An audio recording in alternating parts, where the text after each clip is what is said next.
반갑습니다. 박혜상의 싱생송의 박혜상입니다. 반갑습니다. 자, 박혜상의 싱생송 시즌2를 맞이해서 대통령의 애창곡이라는 주제로 노래 이야기를 전해드리고 있죠. 이승만, 윤보선, 박정희, 최규하, 전두환, 노태우 그리고 김영삼, 이렇게 7분 전임 대통령의 노래 애창곡 이야기에 이어서 오늘은 제8부로 대한민국 제15대 김대중 전 대통령의 애창가요 목포의 눈물에 관한 이야기를 전해드리도록 하겠습니다. 팔길이의 원칙. 뒤늦게 문화예술학을 다시 공부하게 된 저에게 매우 산뜻한 충격을 안겨준 말입니다. 팔길이의 원칙. 이 말은 지원은 하되 간섭하지 않는다라는 원칙이 담겨있는 말입니다. 김대중 전 대통령은 당선 이후에 곧바로 우리나라 영화의 사전 심의 제도를 폐지합니다. 서태지의 음악성과 영향력을 높이 평가를 했고요. 특히 청년들에 대한 영향력, 그리고 역사의 길이 남을 가수다라는 극찬을 아끼지 않으셨습니다. 그 외 여러 가지를 종합해 볼 때 김대중 대통령은 한국 문화의 힘에 대해서 누누이 강조를 했었던 문화 대통령이었다라는 사실에 문화예술인의 한 사람으로서 깊은 존경을 표합니다. 제가 A+ 학점을 받은 유일한 과목이 문화예술학이었는데 이 과목의 시험 문제로 연도를 맞추는 문제가 나왔던 걸 제가 기억을 합니다. 문제는요, 우리나라 1년 예산 중에 문화예산 1%를 달성한 연도는 몇 년도일까요? 하는 문제였습니다. 정답은 2000년도지요. 밀레니엄 대통령으로 불리우던 김대중 전임 전 대통령의 재임 기간이었습니다. 이게 사실 문화계에는 매우 중요한 얘기거든요. 제가 이렇게 이야기를 드릴 수 있을 만큼 중요한 얘기, 이게 시험 문제로 나올 수 있을 만큼 중요한 얘기였거든요. 팔길이의 원칙을 철저하게 지키신 분입니다. 돈 걱정을 하지 말고 열심히 한번 창작해 보세요, 문화예술인들. 바로 이런 메시지였습니다. 지원을 하되 간섭하지 않은 그런 대통령. 어느 날 연극배우 손숙 씨의 공연장을 찾아갑니다. 손숙 씨는 선생을 보는 순간에 지금 선생께서 매우 어려운 처지에 놓여 있구나 라는 것을 직감했다고 합니다. 그래서 위로라도 할 겸 해서 아주 특별한 제안을 하는데요. 선생님, 우리나라 사람들이 아주 즐겨 찾는 그런 특이한 문화가 있는데 바로 노래방입니다. 굉장히 많은 사람들이 오시거든요. 한번 가보실래요? 이렇게 설득을 해가지고 노래방에 모시고 간 적이 있습니다. 노래방은 노래하는 곳이잖아요. 그 누구도 마이크를 피할 수 없잖아요. 어떤 노래를 불렀을까요? 너무나 아리고 너무나 쓰리고 너무나 아픈 마음을 달래줄 만한 한 곡의 노래를 열창합니다. 그 노래가 바로 목포의 눈물이었습니다.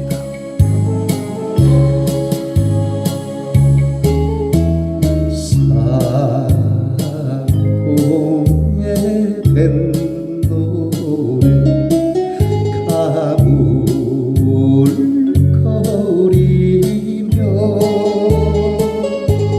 삼학도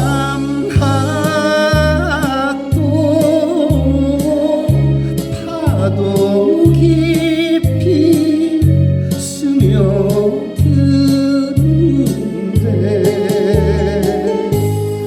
부두의 새학시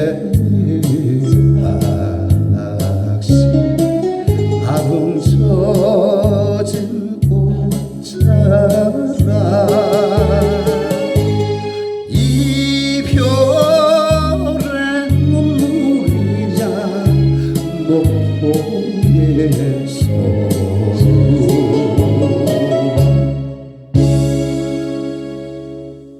정말로 아리고 정말로 쓰리고 정말로 아픈 가슴을 달래줄 만한 한 곡의 노래, 목포의 눈물. 이 노래를 부르셨다는 거 아니겠습니까? 어떻게 부르셨을까요? 어떤 모습으로? 노래를 부르시면서 어떤 생각을 하셨을까요? 아마도 우리나라 사람들이 아주 특별한 문화를 좋아하는구나. 또 어떤 면에는 우리나라 사람들이 정말로 한과 흥의 민족이구나.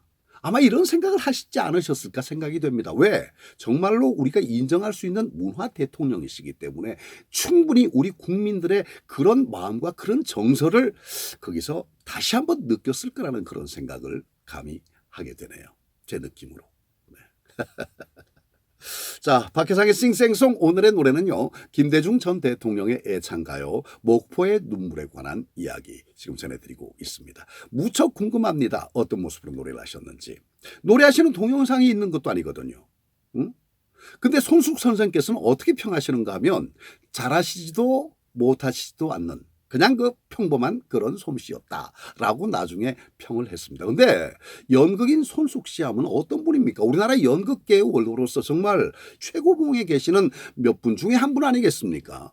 그런 분이 그렇게 평을 하셨다는 말씀은 어느 만큼의 노래를 잘했었다는 그런 인정 아닐까 하는 그런 생각도 들거든요. 진짜 궁금하네요. 갑자기 이렇게 궁금해지니까 1997년이 생각이 납니다. 1997년. 김대중 전 대통령의 목포의 눈물을 직접 들어볼 기회가 있었거든요. 누가? 제가요. 면전에서. 그래서 1997년 그때 이야기를 좀 들려드리도록 하겠습니다. 1997년 8월 6일 괌으로 향하던 대한항공 801편 보잉 747기가 괌 아가냐 공항 근처의 니미츠 힐 거기서 추락을 해버립니다. 세상에. 내가 이런 얘기를 왜 하지 갑자기? 여러분께서 이해를 해 주십시오. 노래 이야기에 뜬금없이 웬 날벼락이냐 이렇게 그 말씀을 하신 분도 계실 텐데 저는 사실 이 사고를 평생 잊을 수가 없습니다. 이 사고로 숨진 신기하 의원을 잊을 수가 없고 신기하 의원은 김대중 대통령의 가장 확실한 정치적 동지이자 선후배임을 잘 알고 있기 때문이죠. 그리고 그 하루 뒷날은요. 제가 김대중 전 대통령의 행사 사회를 보기로 내정이 돼 있었던 날이거든요. 그래서 그날을 저는 잊을 수가 없는 겁니다. 몇 차례 답사와 미팅을 통해서 결정된 그때 행사 장소는 서울 홍은동의 스위스 그랜드 호텔이었습니다. 지금은 그랜드 힐튼으로 이름이 바뀌었죠.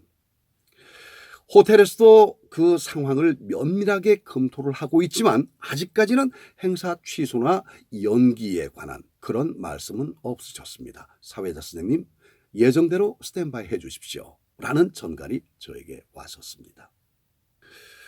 전갈을 받고 저는 행사장으로 향했고 정말로 모든 준비를 하고 대기를 하고 있었습니다. 행사명은 뭐 굳이 이것도 역시 밝힐 필요가 없을 것 같고요. 또 차제의 한 가지 실제 행사장에서 그 등장하는 실명은 제가 웬만하면 얼굴 붉힐 수 있는 상황들이 더러더러 있었기 때문에 실명은 모두 제가 삭제를 하도록 하겠습니다. 네, 개인적으로 궁금하신 분은 저에게 직접 연락을 주시면 제가 말씀드릴 수도 있습니다. 네. 자, 이종찬 의원과 동행을 해서 식장으로 들어오셨습니다. 엄청난 환호 속에 VIP석으로 착석을 했죠. 행사는 시작됐지만 분위기가 무척 가라앉은 상황입니다. 사회자 아닙니까? 비행기 추락 때문에 그렇구나 하는 것을 직감할 수가 있었습니다. 어쨌거나 시작이 됐으니까 순서에 따라서 한 분 한 분 소개를 하고 진행을 했었습니다. 한 남자를 소개합니다. 이분 나와서 인사말 이야기를 하는데 여기서 살짝 오버를 해버립니다. 여러분, 우리나라의 미래는 대통령에게 달려 있습니다. 어떤 대통령? 바로 미래 대통령, 희망 대통령, 경제 대통령이 누구겠어?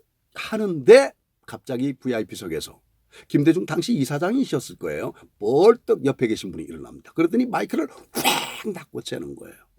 그 마이크가 그때 당시에 굉장히 귀한 마이크였었습니다.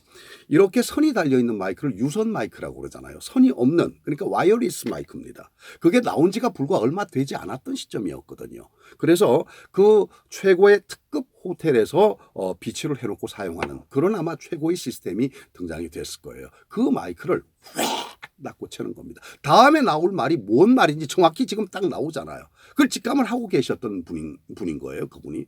그래서 마이크를 뺏으면서 그 자리에서 큰 목소리로 야단을 칩니다. 큰 목소리로. 제가 듣기에도 정말 민망할 정도로. 이 사람이 말이야. 지금 어떤 때라고. 여기가 어디라고 함부로 떠들어대고 있어. 어? 뭐 하는 거야 지금? 와, 분위기 정말 저 여러 행사 사회를 보면서 그런 분위기 정말 처음이었습니다. 완전 얼음장 분위기예요. 완전 얼음장 분위기. 아마도 시베리아 벌판에 그 아마 30cm가 넘는 그 얼음 두께 밑으로 흐르는 물, 그런 아마 차가운 정도가 아니었을까 생각이 돼요. 근데 그런 분위기 보고만 있을 수는 없잖아요. 느끼고만 있을 수는 없잖아요. 왜? 전 사회자잖아요. 아, 분위기를 빨리 일신해야 되겠다 하는 생각이 번쩍 스치는 거예요. 그래서 제가 내려갔습니다. 내려가서 그분에게 마이크를 좀 쓰겠습니다. 왜? 예, 사회자입니다. 상황을 수습하도록 하겠습니다. 잘 좀 정리 좀 하라고. 알겠습니다. 그러고는 제가 다시 마이크를 잡고 뭐라고 상황을 정리를 했는가 하면요. 여러분, 한 남자님께서 아마도 여러분 모두의 마음속에 있는, 그것도 아주 깊은 곳에 있는 그런 말씀을 전한 것이 아닌가 하는 생각이 듭니다. 못다한 말씀은 훗날 정말로 좋은 날을 맞아서 그때 다시 끝까지 챙겨 듣도록 하겠습니다. 아무튼 정말 수고 많이 하셨습니다. 자, 그러면 계속해서 다음은 하고 넘어갔습니다. 상황을 이렇게 살짝 넘겼죠. 그렇게 넘기고 나니까 그 객석에서 박수가 터져 나온 겁니다. 자, 아무튼 이런 상황이 되고 공연은 계속해서 이어지고요. 근데 그때 공연이 한 토막 한 토막 공연이 진행되는데 모든 준비된 공연들이 우리 김대중 당시 이사장의 취향을 고려해서 그 민속 공연이었던 걸로, 민속 무대였던 걸로 기억을 해요. 우리 국악 그 경기민요가 나오고 또 뭡니까 이제 그 판소리가 나오고, 갑자기 생각이 안 나네요. 판소리가 나오고 또 그 중에 하나가 해금 연주가 있었습니다. 해금으로 목포의 눈물이 연주가 됐었죠. 아주 잔잔하게 심금을 울리는 그런 연주. 근데 이제 그때 한 분이 저에게 왔어요. 오셔가지고 여기서 마무리를 하시자는 말씀이 계시는데요. 그래서 알겠습니다 하고 이제 바로 제가 내려갔죠. 내려가서 당시 김대중 이사장께 제가 말씀을 드렸습니다. 그 맺은 말씀을 한 말씀을 부탁을 드려도 되겠습니까? 하고 참 어렵게 제가 청을 넣었습니다. 그랬더니 김대중 이사장은 그러지요 하면서 흔쾌히 동의를 하시고 자리에서 일어나셔서 마이크를 들고 인사를 하시는 겁니다. 매점 인사를. 그런데 그 매점 인사의 요는 좋은 공연을 많이 준비하셨고 또 이렇게 성의껏 준비를 해서 보여주셔서 너무너무 고맙습니다. 끝까지 다 보고 박수도 보내고 감사의 뜻을 표하고 싶으나 오늘은 국가적으로 손실이 너무나 큰 날이기 때문에 이쯤에서 마무리를 하고 우리 또 다음 날을 기다리는 것이 좋지 않겠습니까? 하는 그 요지의 인사 말씀, 맺은 말씀을 해주셨습니다. 그렇게 행사를 마무리 지었죠. 행사가 끝난 후에 참 많은 분들이 저에게 와서 고맙다, 이 어려운 상황을 잘 넘기게 해줘서 고맙다 하는 인사를 저는 참 많이 또 받게 되었고요. 덕분에 스위스 그랜드 호텔로부터 인정을 받아가지고 거의 한 몇 년을 스위스 그랜드 호텔에서 크고 작은 행사의 또 사회를 계속해서 보게 됐었던 그런 기억이 있네요. 네. 근데 정말로 아쉬웠던 거 바로 그거였어요. 비행기 추락 사고, 그 사고가 아니었다면 아마도 목포의 눈물을 그 자리에서 들을 수 있었지 않았을까 하는 지난 아쉬움이 남습니다. 하지만 그 지난 아쉬움, 저의 개인적인 아쉬움은 아무 문제가 아니죠. 그건 문제가 아니죠. 정말 국가적으로 너무나 큰 손실이 있었던 날이었기 때문에 어쨌거나 정말로 마음을 차분하게 추스리고 숙연한 마음으로 그들의 명복을 비는 수밖에 도리가 없었습니다. 그리고 후차적으로 모든 일이 잘 마무리가 되길 기대하는 수밖에 도리가 없었죠. 자, 이렇게 해서 정말 김대중 전 대통령의 목포의 눈물을 들을 수 있는 기회를 제가 놓쳐버렸구나 하는 그런 아쉬움과 함께 여러 가지 생각을 하면서 우리 연극인 손숙 씨가 노래방에서 들었다는 목포의 눈물, 너무너무 부러운 거예요, 그 사실이. 자, 오늘 그 전하고 있는 이 목포의 눈물, 이 노래는 목포 사람이 만들고 목포 사람이 불렀고 그래서 목포 사람들이 가장 애창하는 곡이 됐고 훗날 지금에 와서는 대한민국 전체의 국민 가요의 반열에 올라 있는 노래다. 이렇게 제가 당당하게 말씀을 드릴 수가 있는 노래입니다. 이 노래는요, 1934년에 OK 레코드사의 창립 기념으로 향토 가사 공모 대회를 열어요. 근데 그 가운데 향토가사 공모대회에서 가장 향토스러운 그런 글을 쓴 이 글이 최우수상을 받게 됩니다. 제목은 목포의 사랑. 정말 이 가사 한 구절 한 구절에 목포를 사랑하는 마음이 넘쳐나는 거예요. 목포의 역사가 나오고 말이죠. 그래서 최우수상을 받게 된 겁니다. 이것을 역시 목포 출신인 이난영 씨가 불러서 엄청난 사랑을 얻게 되는 겁니다. 모이면 이 노래를 부르는 겁니다. 모이면 무슨 쇼를 하거나 무슨 공연을 하거나 유랑극단에 와서 공연을 하거나 뭘 하면 무조건 모이면 이 노래를 부르는 거예요. 그때가 언제입니까? 일제시대 아닙니까?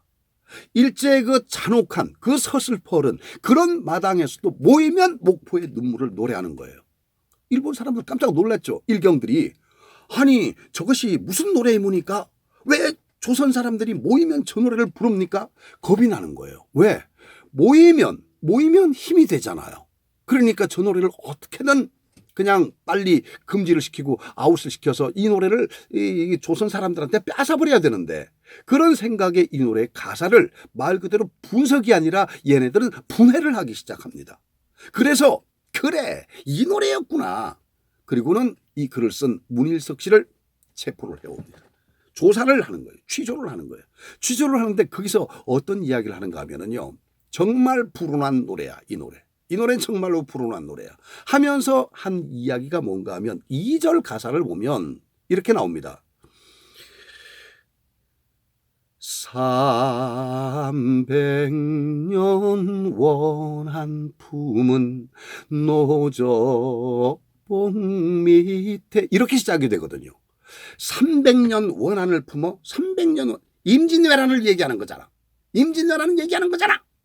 그리고 노적봉 밑에 노적봉이 뭐야? 노적봉. 어라. 그거는 이순신 장군이 우리 왜군들을 속이기 위해서 노적가리를 쌓아놓고 진짜 실병들인 것 마냥 그렇게 눈속임을 해가지고 전쟁에 이겼다는 바로 그 노적가리를 얘기하는 거 아니야? 이 노래 안 돼. 아주 불량한 노래야. 금지. 이러려고 그랬던 거예요. 그러면서 그 부분을 취조를 한 거예요. 그때 문일석 씨가 번쩍 떠오른 생각. 기가 막힌 기지를 발휘합니다. 어떤 기지? 이거 노래를 뺏기면 우리 조선 백성들은 다시 부를 노래가 없구나. 모여서 부를 노래가 없구나. 이 노래 뺏겨서는 안 돼. 우리 역사가 담겨있는 그런 노래인데. 사실은요. 문일석 씨가 글을 쓸 때 지금 일경이 얘기한 게 딱 맞는 얘기예요. 딱 맞는 얘기. 실제 그 얘기였거든요. 이순신 장군의 얘기예요. 말미에 가서 나오잖아요. 님 그려 우는 마음이라고. 그 님이 이순신 장군이에요. 맞는 얘기입니다. 그럼에도 불구하고 문일석 씨는 이 노래를 빼앗기면 안 된다. 우리 백성들의 품에서 빼앗으면 안 된다. 빼앗겨서는 안 된다는 생각에 기지를 발휘하는데 참 무식한 사람들이요. 당신들 참 무식해. 뭐 우리가 무식하다고 그랬겠죠. 설명을 해주는 거예요. 그들을 설득을 시키는데 뭐라고 설득을 시키는가 하면 300년 원한 품은 게 아니고 300연 이 사람들아 똑바로 들어. 300연 무슨 얘기야? 석삼자 동백나무가 세 그루가 있는 연못을 얘기한 거야. 사람아. 300연 뭘 알고나 얘기해. 그렇게 문학적인 감수성이 없어? 일본 사람들은? 응? 300연 원한 품은 원한이 아니야. 이 사람들이 뭘 몰라. 원안풍 사람아.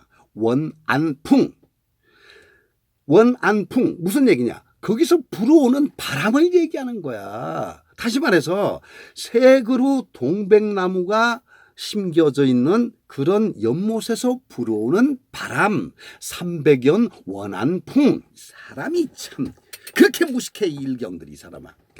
공부 좀 해. 공부해서 남 줘. 이렇게 오히려 호통을 친 거예요. 이 일본 경찰들이 가만히 보니까 이게 말이 되거든. 그렇습니까? 죄송합니다. 그러면서 집으로 돌려보냈다는 사실. 문제는 문일석 씨가 집으로 돌아온 게 문제가 아니죠. 우리 백성들의 품에서 이 노래를 결국 빼앗아가지 못했다는 얘기. 기가 막힌 기지 아닙니까? 이렇게 기지를 발휘해서 살아남았던 노래가 목포의 눈물. 지금은요. 우리 대한민국 온 국민이 즐겨 부르는 그런 명곡의 반열에 우뚝 서 있는 그런 노래가 되어 있지 않습니까? 정말로 자랑스러운 우리 민족의 노래예요. 목포의 눈물. 많이 부르세요. 많이 사랑하시고. 자, 김대중 대통령은요, 돌아가시기 얼마 전에, 그러니까 2009년 4월 24일로 기록이 되어 있는데, 대통령께서 태어나신 하이도, 신안 하이도를 마지막으로 방문을 합니다. 근데 그게 마지막이라는 사실을 대통령 본인께서도 예감을 하셨던 듯해요. 일단 선산을 들러서 조상님들께 문안을 드리고, 그리고 본인이 어린 시절에 한문을 배웠던 그 서원을 찾아갑니다. 초암 김희연 선생의 덕봉서원, 그곳을 찾아가서 옛날 어린 시절을 많이 회상을 하셨다고 그래요. 근데 이제 그날은 비가 내려가지고 미끄럽기도 하고 많이 위험했었고, 또 대통령께서 노구를 이끌고 다니시기에는 많이 불편했었고, 그래서 수행 비서들이 이제 그만 들어가시죠, 위험합니다 라고 이렇게 이제 만류를 하심에도 불구하고 큰 바위 얼굴까지 가서 보시고 섬 이곳저곳을 다 둘러보셨다고 그래요. 그때 어떤 생각을 하셨을까요? 아마도 자신의 그 어린 시절, 하이도 섬 시절, 그때를 생각하지 않았나 하는 생각이 드는데요. 거기서 남긴 말씀이 있습니다. 어떤 말씀을 남겼는가 하면, 나는 5번의 죽을 고비를 넘고 6년 반의 감옥살이를 했습니다. 그리고 20여 년간의 연금과 감시 속에서 살아왔습니다. 그뿐입니까? 3년 반 동안 나라를 떠나서 망명 생활을 했습니다. 하지만 하이도 농민 불굴의 정신을 가지고 끝까지 투쟁했습니다 라고 말씀을 하셨습니다. 끝까지 투쟁하셨습니다. 끝까지 투쟁. 민주화를 쟁취할 때까지 인정합니다. 노벨 평화상을 후에 수상을 하셨는데, 그 노벨 평화상은 다름이 아닌, 어느 누가 준 것이 아닌 아마도 대한민국 국민의 마음으로 드린 상이 아닌가 생각이 됩니다. 국민의 마음을 알기 때문에 노벨 재단에서 평화상 후보자로 결정을 하셨고 수상자로 결정을 하신 그런 결과가 아닐까. 결국 대한민국의 역사와 국민이 노벨 평화상을 드린 것이 아닌가 하는 그런 생각이 듭니다. 정말로 훌륭한 그런 분이시죠. 우리에게도 이런 대통령이 있음을 만방에 떨치고 자랑을 많이 하셔야 됩니다. 자, 어느 분의 그 참 맛깔스러운 그 한마디 말씀을 드리면서 마무리를 하도록 하겠는데, 칼럼에서 이런 얘기가 있었어요.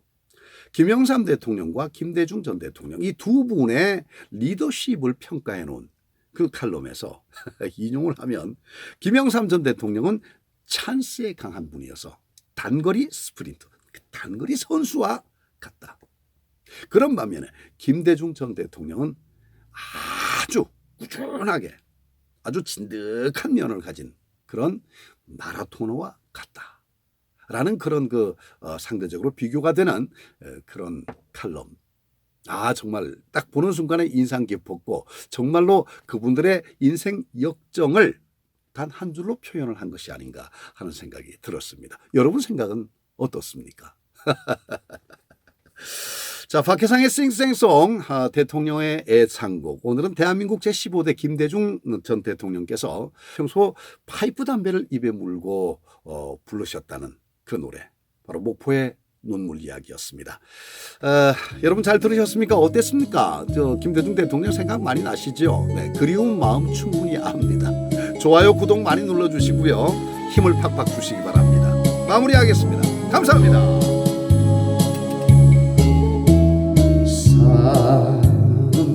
300년 원한 품은 노저 밑에 님같이 완영하다 달품 점점 유달산 바람도 영산간을 아르니